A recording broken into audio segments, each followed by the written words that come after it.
All right? Am I telling the truth the entire time? What's easier to say yes to, $37,999 or $3,000? 3,000. 3,000 or 600? 600. 600 or 50? 50. 50 or $1.67? $1.67. Help make it easier on the customer. Okay? The value proposition, we talked about that. Multiple discount, we talked about that.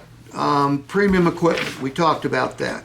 Takeaway, we just did it. Reduced to the ridiculous, you can do it all day long. Those are all the price defenses you need. Okay? You master each one of those, you are going to get more people to say yes, closer to the price you want them to pay. And by the way, I'm under no illusions about getting every single customer to pay us exactly what we want every single time.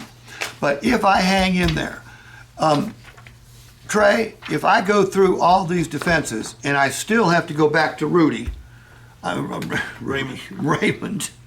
if I go back to Raymond and say, Raymond, he don't want to pay $37,999. I've gone through every one of these defenses. I think he just needs some sort of little victory. Can we give him $500 off? Not $5,000, not $3,000, not $2,000, not $1,000. Because do some customers just need a victory? Yes. Yes, they do. The first victory I'm always going to try to give them is quantifying the Atzenhofer advantage.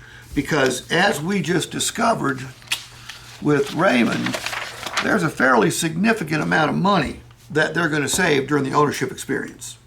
5 oil changes for nothing. 5 times 85 is almost $500.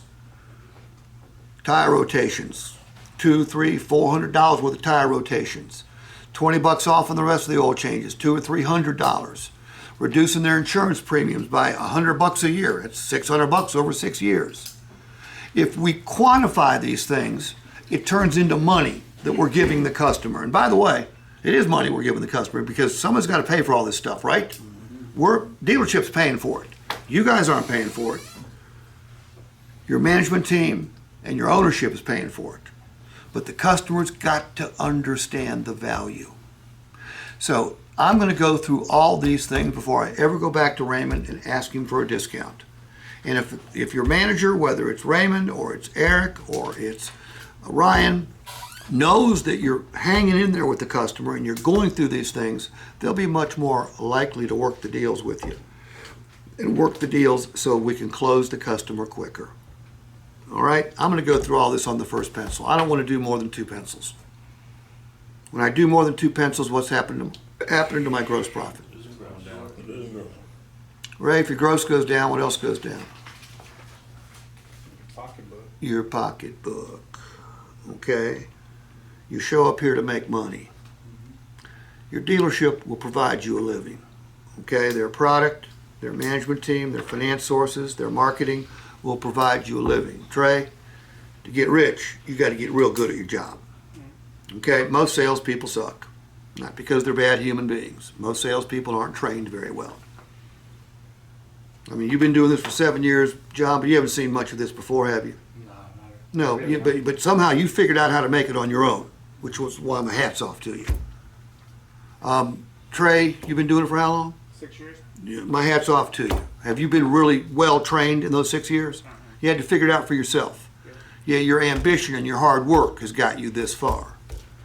Albert, you're just a pro's pro, okay? You've got a clientele. You've got people who won't buy from anybody but you. By the way, that's where all of us want to be one day. Because then the job gets real easy. All right.